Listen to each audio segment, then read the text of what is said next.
You're listening to the sexiest podcast on the internet. Two strangers, one podcast. Subscribe to us on iTunes. Just search for Two Strangers, One Podcast.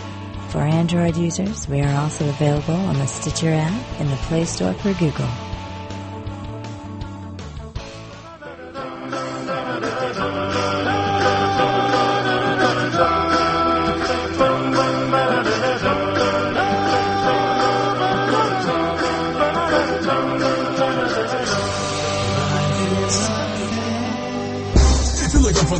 Podcast in the land. Tune in to Two Strangers, One Podcast. Now, here's Chris and Kristen. Hello and welcome to Two Strangers, One Podcast. I'm Chris. And I'm Kristen. And this is episode 7. 7, we believe. Yeah. We're not sure anymore. It's all one big blur. Yeah, it's excuse me as I get myself used to this. I actually have headphones on now, so I'm hearing myself with a bit of delay. Well, this is my deep professional broadcasting voice. You said that your friends liked my voice. Oh, yes, they loved it. They said he's got the perfect radio voice. It's very intriguing. Welcome back, and welcome back. Yeah. Welcome to the Quiet Storm, and we're gonna play some music to take off panties to. Something nice. Yeah. And so we have absolutely nothing to talk about this episode. So we've been sitting around for like the past hour or so trying to figure out things. Nothing big's going on. Well, I like like random stuff. I went on the like Twitter Bieber trend. And Yeah, so that's gotta be the most random. It was the Mayweather-Cotto fight. I was gonna say, who's the other guy? I just keep seeing Mayweather. Yeah, and Cotto. And it was supposed to be, unfortunately, it was a bit of a race war because Cotto's from Puerto Rico and Mayweather's a black guy, so it was sort of it was Hispanics were supposed to be backing Cotto and Mayweather. What I do like about Mayweather is that he's a shit talker.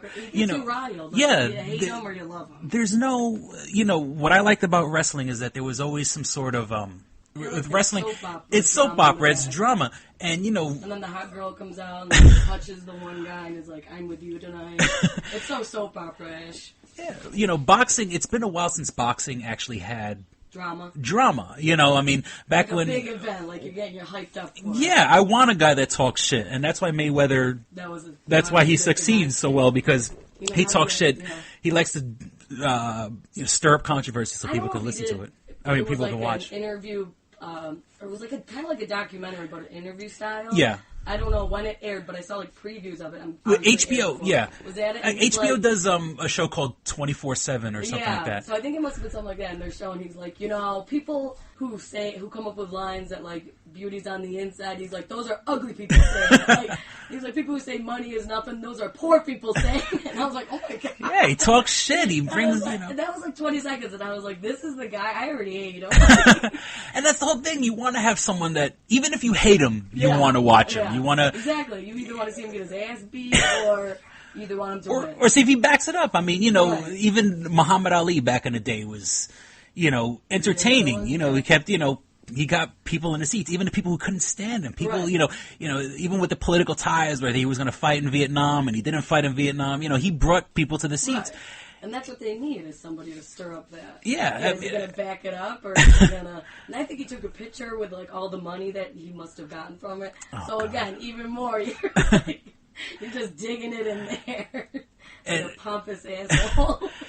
And I don't know, because, I didn't see the fight. I know my friends were tweeting about it that night, but I don't... I didn't see it. I wonder if it's a Don King. Don King I remember when Don King used to run... Every major fight that was on HBO was always like, Don King, he had all the HBO boxing matches. He had all the pay-per-view boxing matches. The big ones. And, even with a guy like Mike Tyson, actually Mike Tyson in his prime didn't really talk very much. When he did. I wouldn't either if I was him.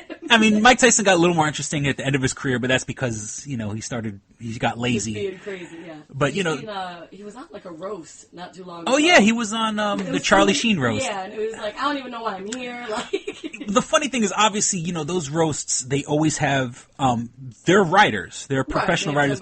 And, somebody write Tyson's material. Yeah, there's no way, I love Mike Tyson, but he isn't exactly the most, He's taken way too many hits to the head to be able to write his own jokes. Yeah, I mean, I'll give him a good job at that he was actually presenting well. You know what I'm saying? The stuff that they gave him to say, he said it well, and that was interesting. Because there's just some people where you're like, oh. I think they had, what's his name on? Steve-O. They had Steve-O where it was like, all right, you're done. Yeah. And that was so stupid. The Situation did one. Was it Charlie Sheen? It was the Charlie Sheen roast. Was it? Yeah. That The Situation from Jersey Shore was on? Yeah. And again, they were booing him because it was so bad. Yeah, there was Trump. Did they do Trump? They've done Trump, David Hasselhoff, Charlie Sheen, I think The Situation was Flavor Flav. Okay, yeah. How tan he was. I was like, it was just bad. Like, they ended up booing him, and it was like, come on, you're done. Yeah, well, at least, get off. And I listen to a lot of like radio shows, and actually, like, comedians were giving. They actually gave props to The Situation because he went up there with people booing him and stuff. I know, he's still finished. I guess you just got it once you're committed. Just go for it. Big dummy, and what do they expect? All the people who aren't comedians, Comedy Central assigns them like a writer. Right. And so, all the jokes that he got was because, and I think one of the guys, his last name, he has like a retarded name. He has like Jelinek. He's the blonde guy. He's kind of effeminate looking, but actually his girlfriend, in the last roast, him and his girlfriend were on the dais. Yes. And I just saw her stand up, her old one, the other day too, and his old one. They had it back to back, and now I can't think of either of their names. Yeah, he was. Well, Amy Schumer is the girl. Schumer, yes. And the funny thing was that she's funny. I saw, like, even her old one was really funny. And she tore into Patrice O'Neal. Yes. And and the fucked up part was that Patrice O'Neal, he died 2 months later. Yeah. And so, from what I understand, people were sending her freaking death threats on Twitter and everything like that. Oh, but sure, people get crazy with that. But Patrice O'Neal being a big part of the Opie and Anthony show, they actually had her on, and they were kind of like without straight up apologizing. Right. She says, you're on a dais. It's your job to bust people's chops. You know what I'm saying? Don't expect me to be. She didn't know he was going to pass. Yeah, I mean, he was sick, but I mean, they didn't. So, at least props to Opie and Anthony for like giving, without totally because I think they know that she wasn't kicking a guy when he was down. Right. And what did he end up pissing away from? It had to do with his diabetes. Yeah, I think it was something along that. And it was just things got way too complicated. And and he's a tall guy and he's heavy and just unhealthy. Yeah, you don't see too many old, tall, fat. There aren't too many tall, fat, old people. Yeah. Everybody who's old is always 5'2", shriveled up, all humpbacked, and so I mean, at least I'm heavy, but at least I'm not tall, so I don't know. Yeah, when was the last time you saw a really tall old person? Yeah, really tall old person. You don't see tall old people. Or if you do, it's the guys who they don't smoke, they don't drink, right. They don't, and that always seems to be, the people always, they ask the people, how did you live to be 101? Don't smoke, don't drink. What the fuck's the use of that? I'd rather look. Not having fun then. I'd rather die at 60 happy. Right. My thing is you'll be all healthy, but then you'll end up walking in front of a bus. So it's like, what was the point of being healthy for so long? Just live your life. Go have fun for a little bit. And for a while I worked in an old age home, and that must have been fun. Yeah, it was out in St. Albans, Queens. It was a veterans home actually, and these guys, part of me doesn't want to get old because these are guys who fought in World War II, right. Tough guys, for all intents and purposes, World War II heroes, right. Came home, raised their family, were kings of the household, and then who we should be looking up to, and and now they're a burden in the hospital bed, and it was so I don't want to get to that point where I'm in a hospital bed. Just kill me, or I'll kill myself. I'll kill myself in a cool way. Like I'll like walk up. Dramatic. I'll find like the biggest gangster and just like slap him in the face or something like that. Go out hardcore, you know. And boy, it was crazy because when I worked out there, because I used to work the afternoons and sometimes the nights, and there were times where, and I'm not even gonna lie, I was the only male employee in the whole building. Mm-hmm. And you know, mind you, this is like 4 floors worth of. It was all nurses and nurses' aides, and I'm not trying to be sexist. To just by nature, it was all women and me. So what would happen is when somebody passed away, we would have to get them downstairs to the. They actually had the refrigerators downstairs for you to move the body.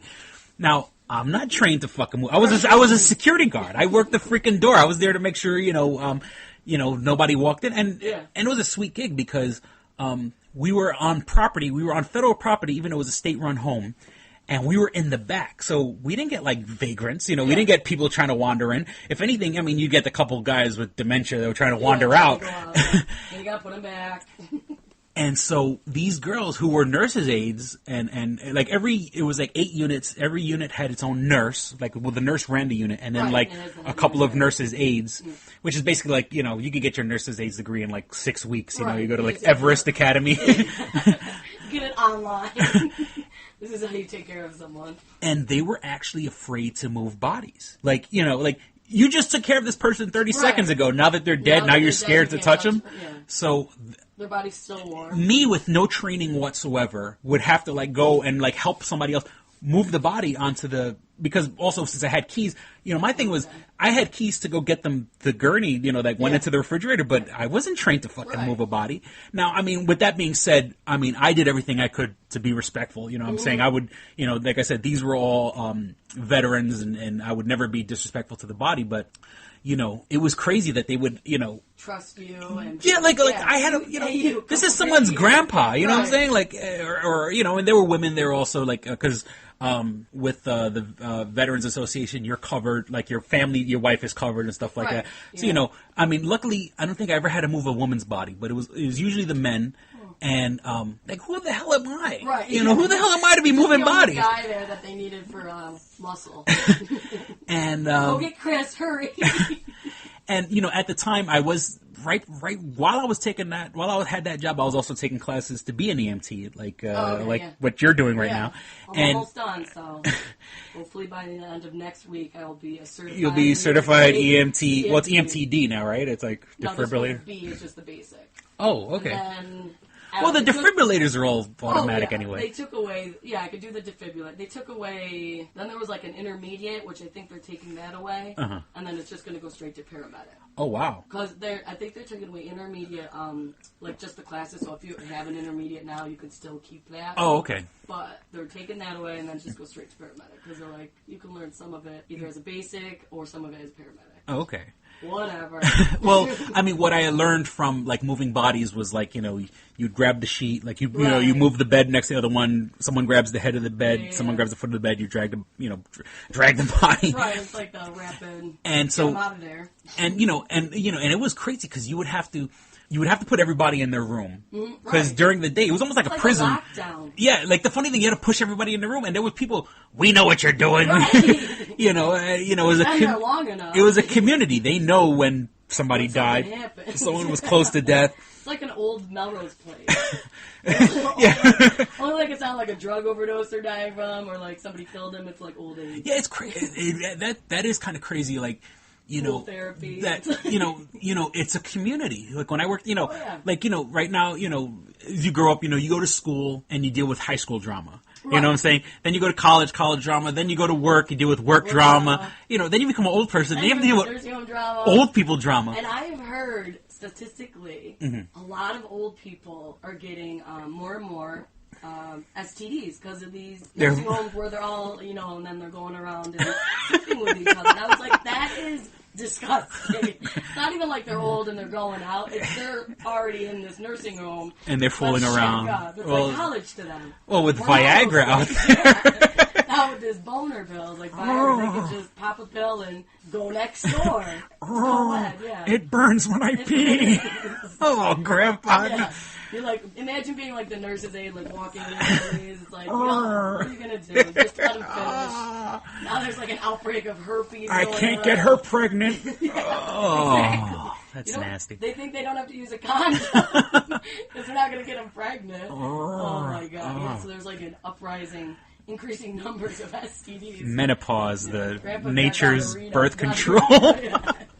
Yeah. Oh, that's horrible. Grandpa's got gonorrhea this week. Jeez, what's next? I need Viagra and Valtrex. Please. A little dose of V&V, please. They probably don't even treat it. They're just like, they're gonna die soon. No, let them ride it out. Let them pass it around to everyone. It's just a cold sore. Grandpa! Oh, Give Grandpa a kiss. No, Grandpa. Oh, I know where you've been. Yeah, it's like the old senior citizen, like Melrose Place, Beverly Hills. Come up and see me With sometime. like prescription drugs and STDs. Oh, I got some... They got like pool aerobics or like so swimming action goes on. Like, oh. All right, Oh, what's the word? word? I Old got some balls. lubrication. I'll see you later. Rub the lotion on my back. For eczema or arthritis pills. Oh, Jesus. But But, bad images there. but like, you know, when I worked in the old age home, you know, out of respect to the person that died, we had to push everybody else in their room. Not push them, you know, but, you know, we had to escort every... Let's go. All right, Mr. Jones, let's go. And I know what's going on, you know. But, you know, then you would have to close everybody's doors, put the body on the gurney, roll the gurney downstairs. That's crazy that it's right in the, like, the basement, was it? It was in the I guess, basement, yeah, and so... I wonder if a lot of places have that, I wouldn't know. Yeah, I mean, I only worked there... I worked there for not even, I would say, 8 months or something like that, and I had to move like 4 or 5 bodies. And like I said, I did what I could to be respectful. But the funny thing is, we actually had one guy... We actually had, like, a medical examiner come once. Oh, okay. You know, Yeah. and I don't think it was any foul play. I think, like, we called... It was like an evening. It was like an evening time. So it wasn't like a funeral home could come pick him up. Because usually when we brought the bodies downstairs, then the funeral home would come and somebody would come pick them up. But this was in the evening. So, you know, the doctor, the head nurse would like call the doctor, and then the doctor would like, you know, fax in like you know, sign the death certificate or whatever.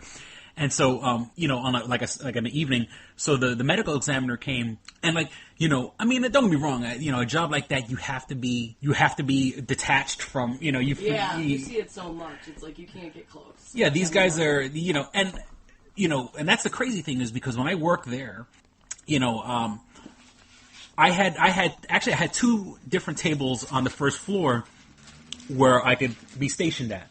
So they were guys who would come down and talk to me. Yeah. You know, and you know, let me tell you, I heard stuff about World War II, stuff you're never gonna fucking read. Yeah. And you know, I had guys telling me, you know, they used to get the rations, and in their rations they got like a pack of cigarettes and chocolate. And for this one guy, he was just bold about it. He was like, they would hold on. He goes, I didn't smoke cigarettes, and he goes, I like chocolate, and he goes, but you know, you'd hold on to the chocolate, and basically they would go into France, and prostitutes would take the cigarettes and chocolate. You know what I'm saying? So this guy was, you know, taking cigarettes and chocolate. These girls weren't even fucking for money; they were fucking for cigarettes and chocolate. I mean, it was France. I mean, cigarettes, I understand. But, you know, like... you're at your low point when you're having sex with cigarettes and chocolate. But that's, you know, it was, you know, you're not going to read that in a fucking history book, but this guy, you know, that's... The behind the scenes. That's too odd to be a lie. You know what I'm saying? That has to be true. So, you know, I'm sure there's so many stories. Yeah. And, you know... You're over there for a while, you start to do things you don't do. Yeah. You wouldn't normally do. And it just, we always paint this great patriotic picture. And, of course, these guys were heroes. Yeah. But, you know, they're human beings also. God wants to get his nut off. He's going to hold on to his cigarettes and chocolate and get himself some French ass. And so, like... But like I said, I would work and I would be talking to these guys, and then like a week later they'd be dead. You know what I'm saying? So it did fuck with my head at the time. So, Yeah, it takes a certain person, because if you get too attached, it's like you're gonna lose so many. Yeah, and like when the medical examiners came, like they were so cold, and they're like Right. talking about their day, and there's a dead body there. Right. Hey, They're Joe, so did you see the football game last yeah. night? Here's a guy. This guy served his fucking country. Show some respect. But I guess I didn't deal with. I mean, I dealt with it, but didn't really deal with it. Yeah. And so it fucked in my head at the time, and but there was also the craziest one was like there was a guy with no legs. I guess like diabetes, they had to cut his legs. So I had to move this body. Man, basically. I had to move a body that didn't have legs. So like it was Throw 'em over your shoulder. it was a heck of a lot lighter to move from the gurney from the bed to the gurney. But it was that was pretty weird, Just to have that experience. And here's another funny story. There was a guy who was significantly younger. He was like a Vietnam vet, but he had like post-traumatic stress disorder. So they put him in the home to so he can be taken care of. But with that being said, he can come and go as he please. Oh, okay, yeah, there's where they just and I'm like, well, if you can come and go as you please, then why do why are you in an old age home or retirement home or whatever you want to call it? And the rec center. And this guy was the hookup. He would go and buy. He would go and buy liquor and all that stuff, and come back and. He was their home. And oh my god! And there's nothing funnier than seeing like. And they didn't like would he come back with like bags of stuff, or was he hiding? Well, he would always buy like the small flasks, like that you could put in your pocket. Okay, I was gonna say like he just walked in. Oh no! He like everybody. So the guys would go up in their room and they'd give him money and stuff like that because they were allowed to have a couple dollars. Chocolate. And he would sneak up. So then you see these old guys come downstairs, sometimes hammered. This is why there's STDs going on. Everybody's hammered and having sex. One big orgy there because of this guy who's just coming and going. And and it's funny. And that makes us think of like our generation, or because we don't really have any real taboos about sex. I mean, of course, there's the out there shit, you know what I'm saying, but... Yeah, there's some weird shit going on. This generation, we talk about cougars and MILFs and everything like that. So, what's not to say that when our generation gets older, that we're not going to be fooling around as old people? You know what I'm saying? Absolutely. You get your Viagra out, you get your lube out. It's going to be... we'll have our own STD, like a new one created because of old people STD. Yeah. It's just called like the old STD. Like, old people smell. It's like a combination of them all together. Oh my god! Like gonorrhea, herpes, syphilis, like all just gonosyphilis, gonosyphilis, syphilis. They'll have to shorten it. Like it'll go by like the symbols. Like he's got all of that combined. We just can't help him anymore. Our generation is just going to come up with its own thing. Sick bastard. So that's something to look forward to when we're older. Yeah, I mean, and like I've never. Gotta be it. Like ever since I'm like I said, I'm a nerd and everything like that. I've always had a video game system in my house. Okay. Even before the Nintendo, I had a Commodore 64, an Atari 2600, Atari, regular Atari, ColecoVision. I've always had something in my house that was some sort of digital entertainment. Yeah. And like right now, I even have my PlayStation. We're gonna be Sega. I had Sega. Well, I didn't have a Sega only because at the time I had my Nintendo and Super Nintendo. You didn't need it. Every when it comes to stuff like that, like people take sides. Right. So I was always Nintendo over Sega. And now people are like. And now it's Xbox and PlayStation. Yeah. I've never owned Xbox. And I don't have no intentions of owning an Xbox. I feel like I wouldn't. the same. It's does one have more Xbox is more known, and I'm probably going to offend people. Xbox is more known for like if you want to go online and play games online, and and don't get me wrong, the games are gorgeous. The games are so phenomenally beautiful, but they're all killing each other. They're all shooting each other. War. I don't get that. You know what I'm saying? I've saved the world. I play games online. I play DC Universe Online, which is kind of like a superheroes thing. What's the other one? I played Red Dead Redemption Online. Now, what I like about both those games is that Well, in Red Dead Redemption, there's different versions of online play, but, you know, for the most part, what I played the most was where you and other people are playing a mission together. Okay, now you know what I'm each saying? other. Yeah, and the same thing with DC Universe Online. You and other superheroes are teaming up to fight the bad guys. I don't want to play A 12-year-old. yeah, I always get, you know, when I do play those games, you know, it's always some 12-year-old from fucking Missouri who wants to talk shit. I pwned you, you know. Like, I know what a vagina looks like, okay? You know what I'm saying? Get some ass and then come back. You know what I'm saying? I'm too busy having sex to fucking, you know. To deal with you. Yeah, you know what I'm saying? I had a job. I have a job. I'm paying bills. I don't have 8 hours a day to sit in front of the PlayStation. I had an STD and I'm cured of it. You try doing that. Get your first penicillin shot and then come back and talk to me. And then come back and talk shit. Oh boy, and these kids, you know, they get so incredibly sexist. They get incredibly racist. Yeah, it's ignorant to listen to. Yeah, real, and I don't, you know, I wish. I get it, it's a game, but like, you know, it's okay to talk shit. Don't get me wrong. But you know, Mayweather. It's all Mayweather. You know, and I'm pretty sure they do have them. But like, if I was to go online, I would only want to play like the grown people room, like, you know, the adult table. Do they have like ages? I know you can go online. Do you have like a profile? Well, like where it could be like male from New York. Age. I think they do.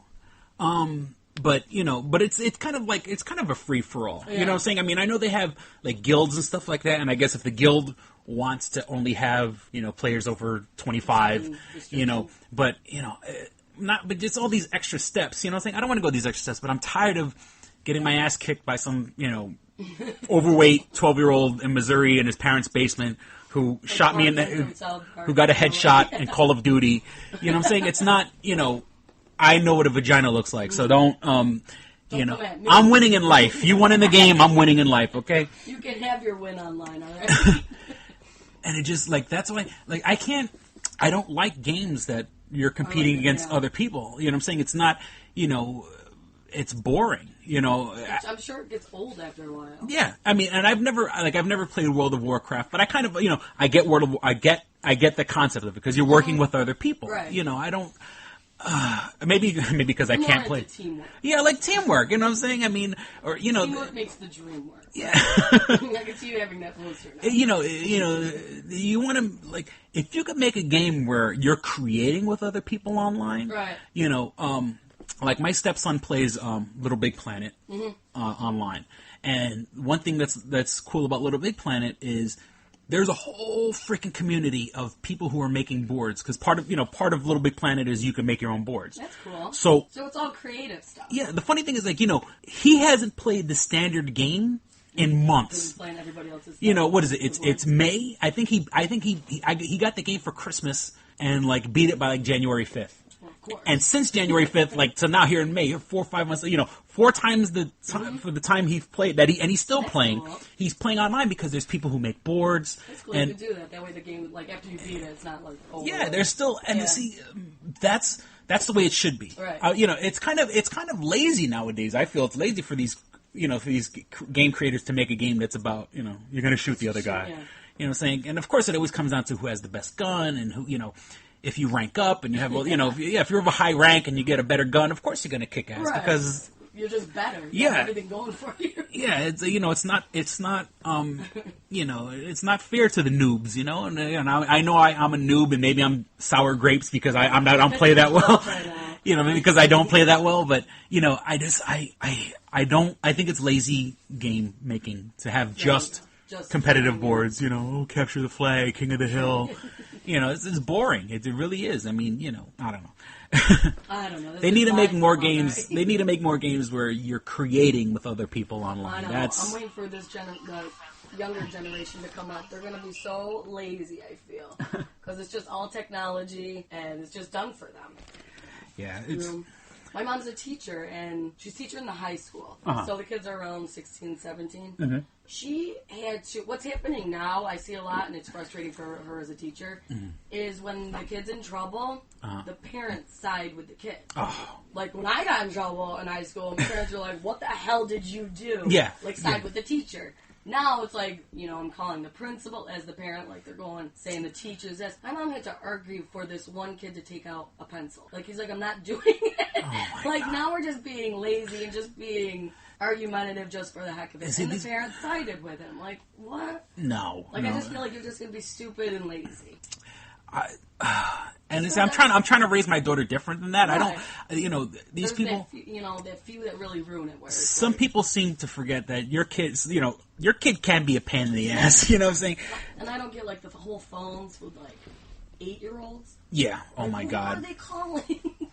And when I worked in Radio Shack, I dealt with that also. Yeah, You'd see these people, and they're with the kid, and the kid wants. Obviously, with the kid who doesn't have a budget, the kid, who doesn't know how to earn money, wants the newest phone, and and then I'm talking to the parents about like the plan, and now mind you, the parents usually have like the old flip style phone where you're pushing the buttons, and the kid, and I'm like, look, you do understand there's a $30 data plan, and and there's there's all this other stuff, but I want and it just blows my mind.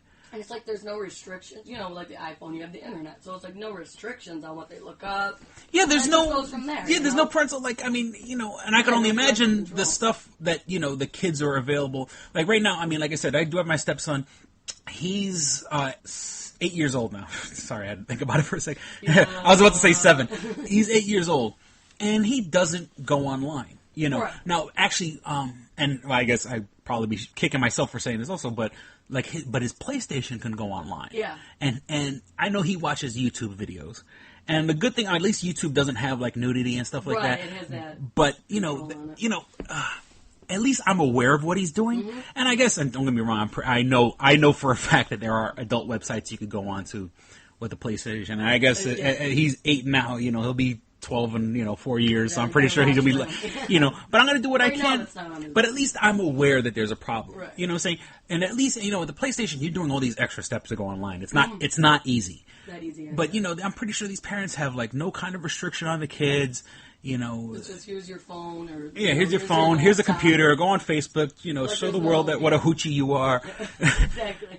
The mirror shots of them in the mirror with the it's the new bathing suit that they got. And what? The duck bill.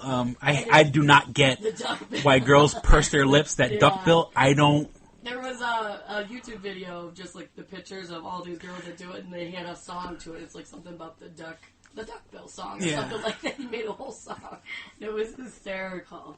Well, I saw it was like a still frame, and it's like, this is how your mouth looks after you suck so many dicks or something like that. And this is what you look like. And kids, and even along with that, like there's no control. Like now, kids are having sex younger. Mm-hmm. Because a friend of mine, she works in the labor department. She's a nurse. Mm-hmm. She is there with the babies there. She delivers and all that with the doctor. Mm-hmm. And she said the other day she had a 16-year-old, and this was her second baby. Oh my God. Oh my God. And the other one was like 2 years old. And it's like, come on. And I don't know. It just seems crazy to me. And with the cell phones, with all the stuff that they're doing, if a girl takes a nudie picture of herself and sends it to her boyfriend, both 16 years old, that's child pornography for all intents and purposes. Then what happens is he forwards it now to his friends, and then it goes from there. And then the girl's all upset. It's like, well, you took the photo and you sent it. But the funny thing is that these kids are kind of like, they're breaking the law without... They don't know that they're breaking the law, They just think it's normal because it's what goes on, I guess, in the media. And, there's always a scandal where a celebrity's nude photo comes up from their photo. Or from their phone. And let's not forget, the girls that don't mind. You know what I'm saying? There are the girls who are just so strained for attention that they don't care that their naked picture gets sent around because that, what's her face? Paris Hilton has naked pictures online. And her own movie. Her own sex tape. So what's the problem? There was actually, and I think it was maybe like a year ago, a girl in a town near us in Rochester.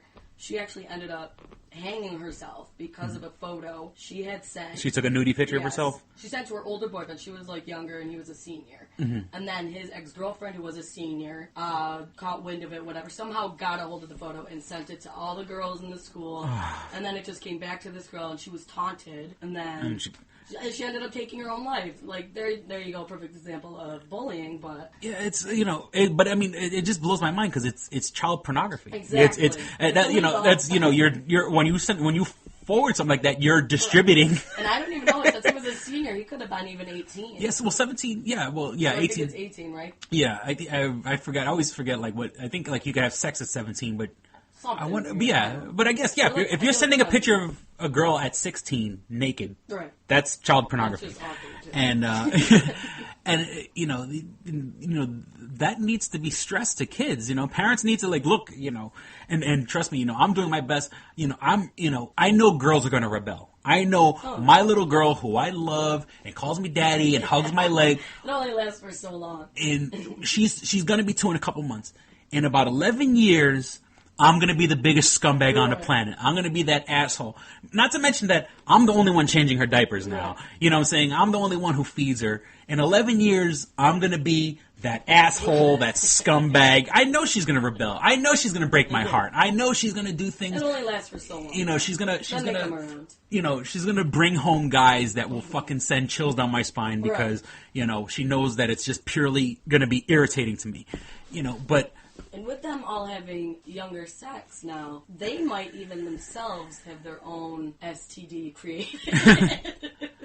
So there's no chance for us to ever get away from these STDs. It's just going to happen. Everybody's too promiscuous. I just want to, but my drive is like, look, I want to raise her with self-esteem. Right. I'm saying, look, you don't have to fucking put out for these guys. It's not going to make you any more popular. It's not going to, and I'm trying to, I want to try to impart that wisdom on her that, look, starting out while she's 2. Boys are stupid and boys will say anything they can to get you naked or whatever, It's not true, is it? Is it? Men are dogs.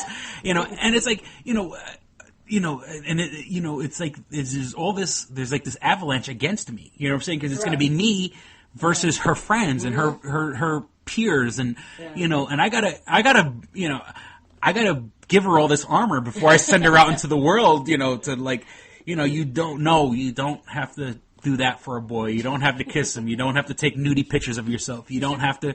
You should put her in like an all-girls school. That doesn't fucking help. No, I feel like they're the most promiscuous. I was raised going to Catholic school. The Catholic school girls are the biggest freaks because the more you repress them, the more they push back. You push the pendulum one direction, that's just as much as it swings back. That outfit too, the naughty schoolgirl which is already. Since I went to Catholic school growing up, which is kind of like a quirk I got. See, it all starts at a young age. And, it's, I just want her, baby, have some self-esteem.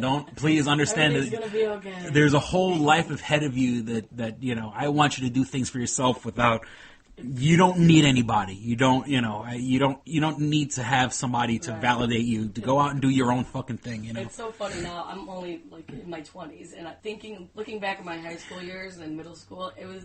Thinking about the drama that went on and just how serious we took it. And what is it? Such stupid. What does it matter now? You know what I'm saying? Like it was just the end of the world. And looking back, you're like, why the hell was I so upset? It is so you have no concept of what else is out there. Because it's like you're just stuck in this institute and this is what's going on. It's so funny though, just to be like, oh, he said that about me. He did not. I go back now and obviously there's Facebook now, and I'm friends with a lot of people I went to high school with, right, and also I'm also friends with girls that I used to have the biggest crushes on, And of course, I'm no pretty boy, but it's nice to see that they're fat. Right. Usually out at the head cheerleaders knocked up. It was unwed and well, the funny thing is I went to Brooklyn Tech, which is a nerdy school. We were not known for our football team, but the girl that was quote unquote the head cheerleader, I went back to my. She cheered. You guys had a team. Yeah, but I'm saying we had a team, but they weren't sucked.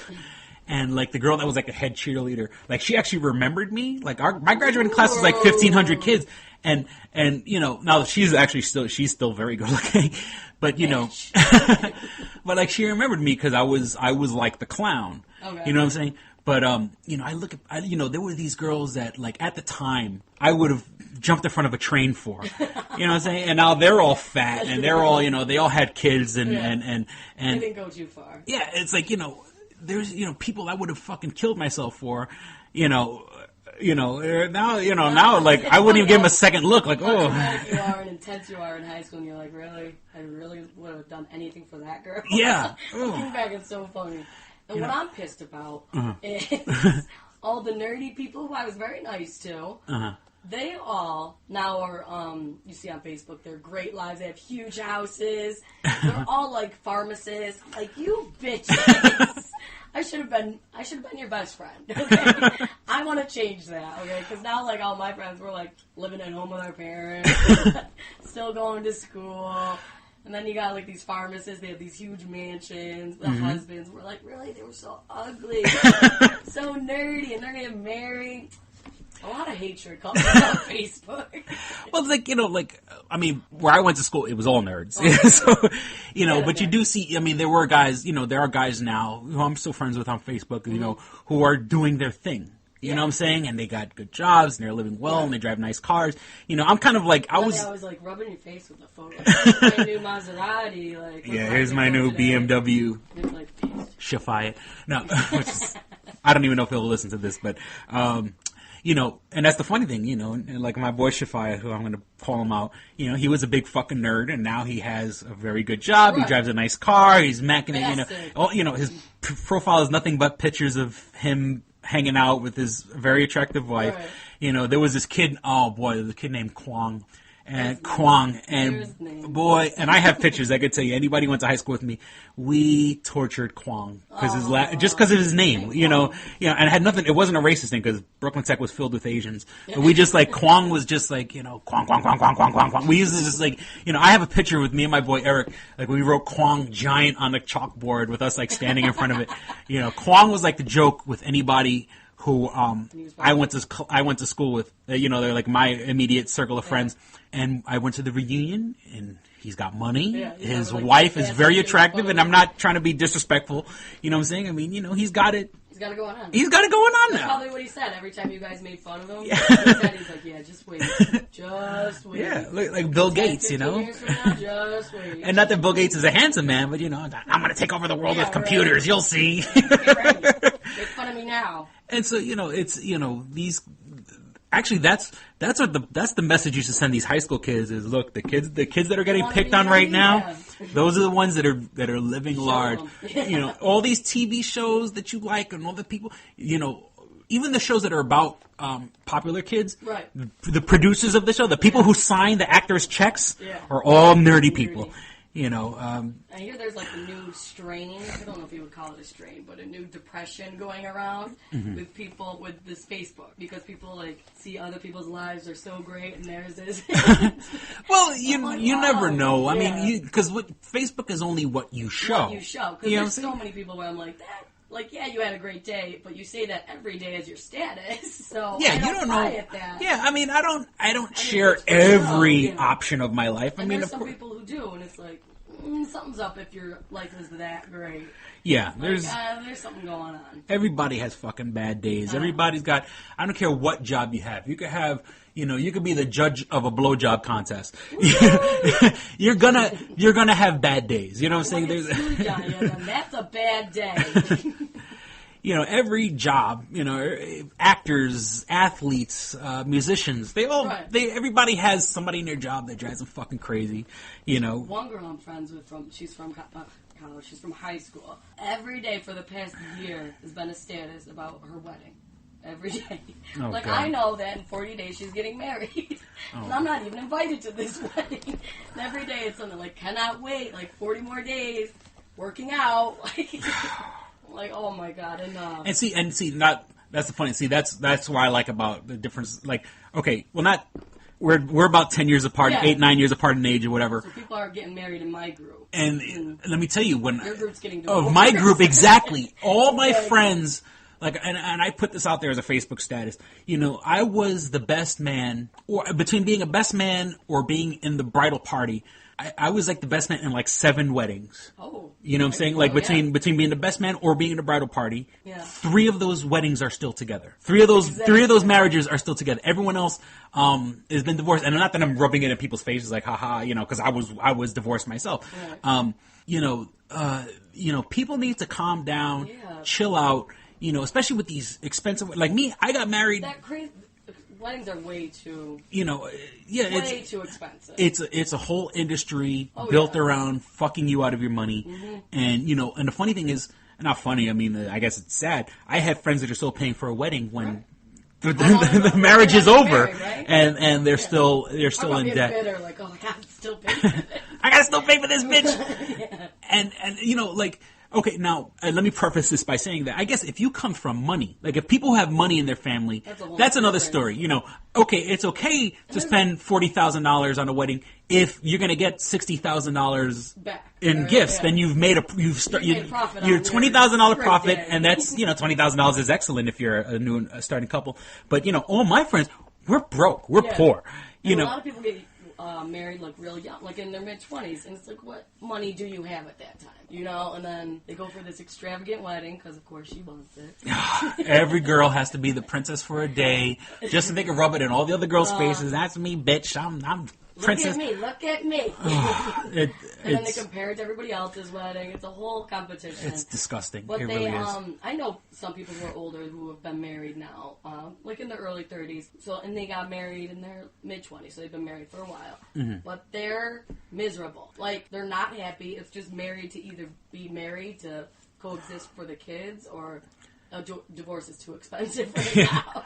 Like, now you're just living with this person. Oh yeah, well, you know, shit. like Me and my ex-wife were separated for like a year and a half before we finally got a divorce, Right. and actually it was because she took the initiative and, you know, actually put in the paperwork. But you know, it's like, you know, I don't, you know, it's almost like you just have a roommate that you can't stand. Yeah, you got to be with them, like. Yeah, and at least, like, you know, well, I mean, we separated and like physically separated, you know, and you know. You know, and boy, I could talk about this for, you know, and I know you're a woman or whatever, but it's so fucked up for guys nowadays that, like, when it comes to getting divorced, because, like, the amount you have to pay, and, like, you know, forget about the fact that I paid all the bills and I put her through culinary school, you know, and I don't want to talk about, I guess I am going to talk about my business here for a second. You know, I put her through culinary school. Preach. And that's, well, and that's the whole thing, because, you know, first and foremost, she cheated on me. Okay. And then we went to marriage counseling. Boy, I'm going to get deep here for a second. You know, we went to marriage counseling, and part of the marriage counseling was the marriage counselor said, what will you do to make you happy? Right. Like, what will make you happy? And one of her things was she wanted to go to culinary school. So I go, oh, here we go. All right, so, you know, we used to actually the funny thing was the marriage counseling started working. Or here's the funny thing, you know, you go into marriage counseling, hating each other. You know what I'm saying? Obviously, you don't go into counseling because you're friends. You're excited. You know, and the funny thing is, I do have to say that the marriage counseling did kind of work, because by the time we were, like, quote unquote done with marriage counseling, we hated the therapist. Oh, here's a fucked up story. My marriage counselor was like an 80-something-year-old woman who actually died while we were. No. And so, while you guys were in the middle of a session? Well, no. Well, let me tell you, she would fall asleep during the sessions. Aww. It was crazy. So, but like the funny thing was that we actually unified we got bonded as a unit back, hating her. Well, and it's fucked up because like. That's probably your tactic, is to get them to unify against her. And it got to the point where, like, we used to go for weekly sessions, then for bi-weekly sessions, and, like, once a month. And so then towards the end, like, I would call the house and get the answering machine. And since she was an old lady, she actually had, like, the old answering machines actually had tape. Yeah. So, like, while you waited for the beep, it beeped while it was looking for a place on the tape to record your message. So, you know, when you listen for a long beep, that means that person had a lot of messages on the tape. So, I'm like, beep! And then, like... So then, like, well, I mean, you know, and I'm not, you know, she was a good therapist because she actually got us back in sync. And so I called, and actually I think like her daughter picked up, because she gave her therapy out of her house. Okay. So her daughter picked up, and, you know, we'd like to see her. And she goes, oh, no, well, right now, she goes, as a matter of fact, I'm calling people to, like, cancel appointments and stuff like that. And I'm like, all right. And then I'm like, I hope everything's okay. And then, like, the girl, like, right before she hung up, she was like, me too. Like, she was, like, crying. And, like, I felt real bad. Like, you know, so things actually got better with counseling. And so what had happened is I said, look, I'll pay all the bills. You go to culinary school. Now, of course, she paid for culinary school. You know, but I paid for everything else. Yeah. You know, I put a roof over her head. We had cable. We had internet. We had, you know, all this other stuff. And then, you know, things kind of fell apart. But, like, you know, for those 2 years that she went to culinary school, I supported her. Right. You know, and you know, all this shit happened. And then, you know, then you go to court, and then the judge is like, oh, well, you got to pay alimony. Right. And he's like, oh, don't worry, you only have to pay 3 years worth of alimony. 3 years. And That's what I don't get. Did she have a job? she had a job and everything. Right. Like, If you have a job, go live on your own. Like, I don't get why you have to pay her. yeah, she has her career Right. because of me. She got a job, and you know, like, why don't you both just split? Yeah, well, and, like, that's it. Yeah, Like, when you we, have to pay her. you know, when we first started dating, she was working a bullshit retail job, and now she has a career. Because of you, yeah. And so, you know, it just That's what I don't get the whole alimony. I get it if like she was supporting you throughout something, you know, like something where she deserves the money. yeah. Like her just being like, yeah, we're getting a divorce, and then you're getting money out of it. Yeah, and then like the house, I love this. If I sold the house, now mind you, like the house was kind of left to me, and I had to sell. Now, if I made a profit on the house, I'd have to split the profit. Right. But yeah.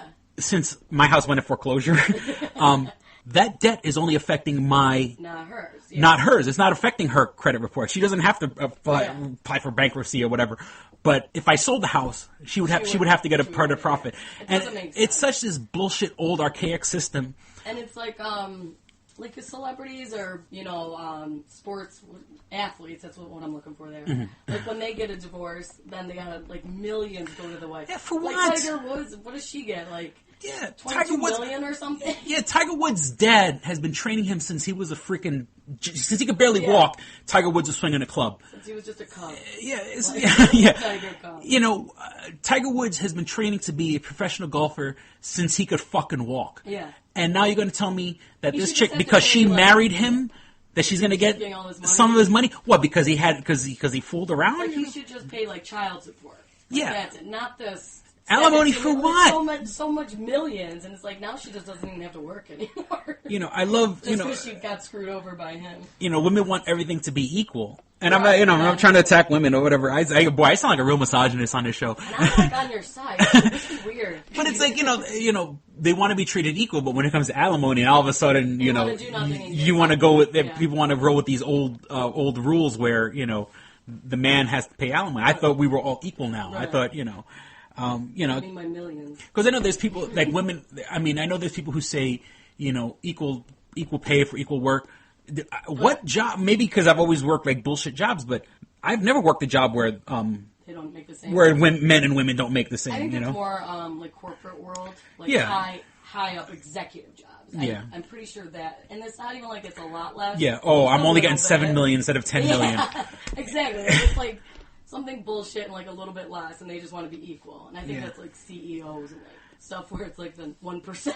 Yeah, you know, and it's like, you know, Other than that, it's usually like well, any, and it's not even like, By the hour. not even trying to be racist. Like, if you have a club, you know, like you have a club and they're all white guys. Right. You know, I'm not saying that it's right that they should exclude minorities, but people tend to want to be around just like, you know, people Just like, those- you know, and it's not Just those white people. you know, like people talk about, okay, I'll take it off race so it's not like this politically charged debate, but like they talk about like the 1%, and they're like, the 1% are keeping us down. No, they're not keeping us down, they're keeping themselves up. Yeah. And I tell you what, if I had fucking money like that, I'd be keeping myself up also. What was his name? Oh, Lovitz. What's his name, the comedian? John Lovitz? John Lovitz. He went on a rant, like, at some comedy show. Did you see that? Oh, yeah, he was talking about He was Barack like, Obama. You know, I've made this money. Like, this wasn't handed to me. Yes, I'm 1% now, but I've made this money throughout my whole career. It took me forever. I've made this. Now you want me to pay higher You want me to give taxes half? to give it to everybody else. I did this myself, and he went on a whole rant. Yeah, I mean, you know, And he was right. I mean, I agree with him. you know, and you know, I'm not trying to say what they're doing is right, but you know, people that are rich are going to do what they can Yeah. to stay rich. You know what I'm saying? Yes, you're That's going the whole to find American dream. loopholes Yeah. in tax law. That's your job. That's you hired a tax tax person to find the loopholes in the law. You know, you're gonna donate a whole bunch of money to charity and stuff like that to kind of like Yeah. counterbalance what you're Counterbalance it, making. yeah. But I love how like people, I'm not trying to say, don't be wrong. I'm definitely like against the top 1%, but you can't blame them. Right. You can't get mad. No, why won't you give us some of your money? They've Fuck done that. That's what everything like that they could to get where they are. You know, it's like they've worked. It's not like. Well, I mean, don't get me wrong. There is unfair practices. Oh, You know what I'm saying? Like, the fact, you get a cell phone and now you have to pay a 2-year contract, or everything. The fact that you get a mortgage for your house, and like my old mortgage shit. My old mortgage was, let's just say hypothetically, I think my old mortgage was like $1,700 a month. Mm-hmm. And really, $150 actually went to the actual mortgage, while like the other $1,500 went to fees and fines and all of that other bullshit. Processing fee. It's loan sharking. It's legal loan sharking. And and don't get me wrong, that's disgusting. That's the problem. Stuff like that should be addressed. Absolutely. But you can't get. It's never looked like it's just overlooked. You can't get mad at a rich guy for trying to make money. It's not. You have to look at the practices. Right. You know what I'm saying? Don't get mad. Don't tax. Don't. I mean, not that they shouldn't be taxed, but people need to take a bigger, closer look at the shit that they're doing to keep themselves rich. And don't get me wrong, it pisses me off. It pisses me off that my cable bill is so high. You know what I'm saying? And for what? Don't get me started on that. And for what? Half the time it goes out or like it's scrambled. And if you look, it's all these. You look at people that have money, and it's for what? It's so the guy could take his wife to the Caribbean. You know what I'm saying? So she could have big giant earrings or big expensive earrings and expensive rings and stuff like that. There was this one show, it was a reality show. You're gonna hate me for the reality shows I watch, but like this is my Bravo, super. They had this show. It was like probably like 7 or 8 episodes, and it was the Shahs of Sunset Strip. Shahs of Sunset, Sunset Boulevard or something like that. Persians that live in Sunset. On Sunset Boulevard in LA. They're all in real estate, pretty much. And they're just ridiculous amounts of money. And this one girl, the one young girl, like, her dad still pays for everything. Like, she doesn't work. Mm-hmm. And that was, like, she would always, like, show that off. And they make fun where they're like, well, my daddy doesn't pay for my stuff. And she was, like, bragging to this one girl. She's like, well, I spend thousands at these retail stores and I only wear an outfit once or whatever. And Rodeo like, Drive. Why are you bragging about that? Like, that is such a waste of money and you only wear the outfit once. And then who knows where that outfit goes? Like, you probably just have it. Like, that is, and she's so proud of it. I was like, ugh. Yeah, I can't even listen to you anymore. This guy, and she doesn't earn her money. Her dad is screwing people out of their money so he can pay her fucking bills. And she doesn't work a day in her life. Like, you've learned nothing. See, if I get, I wish I could. I'm gonna come back as a Shah. as a rich guy's wife or something. Well, I gotta get me a sugar mama. I don't know. There you go. There's gotta be somebody else. Sugar mamas, if you're listening. Sugar mamas, here's my sexy voice. I'm gonna put on my headphones. Hi, my name is Chris, and I'm available. If you sell real estate in Beverly Hills, if you're a Shah, come on and hit me up. I eats the pussy. The Shah pussy. Yeah, it's just ridiculous. The amount of money that's spent and just and then and these rich, and then the funny thing is that the people who own these stores, they. And I hate to sound sympathetic to rich people, but rich people get fucked because they get jerked around because they're rich. Yeah, you know what I'm saying? To do. They know who's the rich person. Here's a car you have to spend all this money for. For what? A car's a fucking car. Here's these clothes that you have to spend a lot of money on. Here's these jewelry you have to spend a lot of money on. You know what I'm saying? There's not, some people are paying money just to spend money. You know what I'm saying? Why does a t-shirt cost $85? It's a fucking t-shirt. It's covering your body. It's protecting you from elements. You get the same thing for $10. Yeah. It's just to say, well, it was this much. Yeah, because it has a label on it. Because so ridiculous. Because I've had it. Donna Karen put her fucking name on it. Rich people are getting fucked out of their money also. All this crap they're buying, it's just a waste. I just feel it's just such a waste. Yeah, could be doing something else with it, like giving it to me, charity. My own charity. Oh, yeah. Let me tell you, if there was a way I could, trust me, I'm working on it. If there's a way I can make money where I can sit on my ass and do nothing all day, I'm going to do it. I'm working on it. Hopefully, Next year we'll be the 1%. We'll be like, screw you, middle class. And speaking of, you can visit www.doublejackpot.us. That is my website. I am selling a book right now. The book is Double Jackpot. Go to the site, check out a preview of the book. Right now, a softcover copy is $15. A PDF copy of the book is $5. Check out my eBay page. I'm selling comic books, heavy metals, Heavy metals. Yeah, I'm selling a lot of quartz, a lot of zinc, a lot of aluminum. You're into metal. I'm selling comic books, video games, heavy metal paraphernalia. So, like I said, I'm going to talk about sitting at home doing nothing. I'm pimping myself out. Visit www.doublejackpot.us. Check out my eBay page. Check out my links. Subscribe to the podcast. Tell your friends about it. That would be awesome. If you like the show at all, please put it on your Facebook. Put it on your Twitter feed. Your MySpace. Put it on your MySpace, your Tumblr, your LinkedIn, your Blogspot, your WordPress, your Google Plus. What else is there? I don't even know anymore. Your PlayStation. On all your social networks. If you really like the show, tell your friends. I would really appreciate it.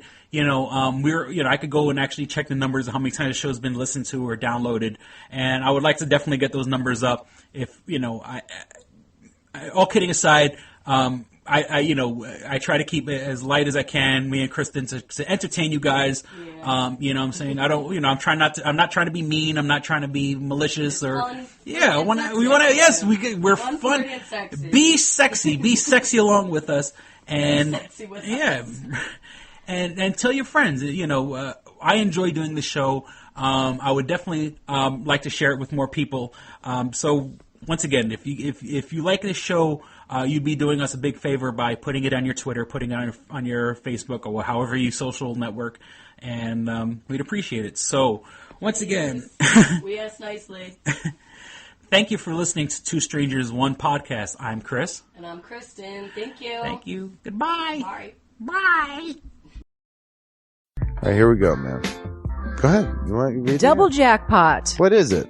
It is a self-published book by Christopher Cologne. Chris Cologne smells good to me. But Look at her. That broke that fucking cold little exterior. He's like, hee. But it is spelled Colon. Him punny. But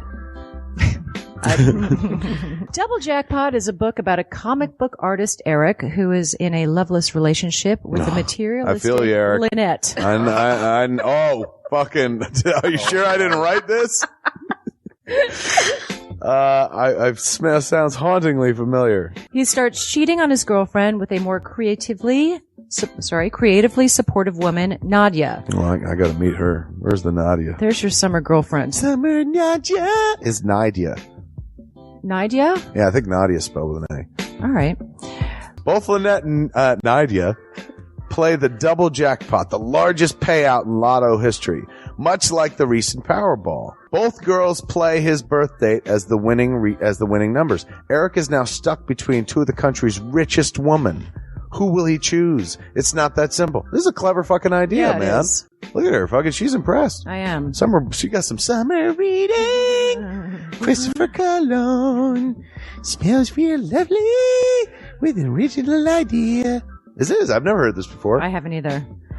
This is a self-published book, much in the indie spirit as Kev's Clerks. Oh, you don't even need to name check me. This is just a good idea. You could stand on your own, man. You don't even have to be like, hey, remember Clerks? This is nothing like that. This is way more original than Clerks. This is a good idea, man. Why didn't I think of this? I need something to read. This book is part of the Comic Books, Heavy Metal, Video Games Trilogy Book 2. Odd I See, A Tale from the Road, coming soon. Right on, man. It's part of a trilogy. This is the first part. Way to write, man. He's seeking a literary agent. Motherfuckers, anybody out there? There ain't no literary agents listening to this show, I assure you, sure. Sure. I assure you, sure. But somebody know a literary agent? Hook a motherfucker up! Chris Cologne come up with an original idea. I should tell Raskin. That's a good fucking idea, to be honest with you. That's a fucking rom-com right there. Megan, get Raskin on the phone. Isn't it possible to get Raskin on the phone? No? Yeah. I want to run it past him, man. I want to, and if it happens, I get a taste, Chris Cologne. I get a whiff, if you will. The book could also be ordered on www.lulu.com. That's lulu.com. I understand that. I just want to spell it out. Normally one says it, that spells it. Still, lulu.com. What is that? Do you know what it is? I don't know. All right. The book could also be ordered on www.lulu.com. Search for Double Jackpot Christopher Cologne. A paperback version of the book is $15 and a PDF file is only $5. $5 is Yeah. insanely inexpensive. 15's not even that bad for a paperback version. No. This is $1 million idea right here. Like a movie about a dude who fucking is stuck between two chicks, both of who play his birthday and win the lottery. Come on! I can see that trailer. Chris Cologne is on to something. Nobody else can smell it but me. I'll read it. Thank you. I'm going to make that smelly joke. I know, you're trying to get me to laugh again. It worked once. Double Jackpot is a self-published book by Chris Cologne, man. It's the first book in his comic books, heavy metal, video games trilogy. Book 2, Odd I See, A Tale from the Road, should be coming out soon. Get all the information at Chris Cologne, like a motherfucker. I will his totally book, read this. Double Jackpot. I'm serious. I'm going to recommend that to fucking Raskin. How is that not a movie? You know what I'm saying? This could be a sexy movie. You could do an R-rated version. There could be nudie in it, and you could show them fucking both chicks. Maybe a little penetration. Maybe a butthole shot. No butthole, no care. I would like to formally apologize to Christopher Cologne right now. No, sex sells. Chris Cologne will appreciate that. He's like, thanks for throwing a few buttholes in there, man. Don't forget to check out twostrangersonePodcast.net, your one-stop resource for everything show-related. You can find links to subscribe to us on iTunes or on Stitcher. You could also find links to buy my book, Double Jackpot, on twostrangersonepodcast.net. Fuck you, fuck you, fuck you. You're cool. And fuck you, I'm out.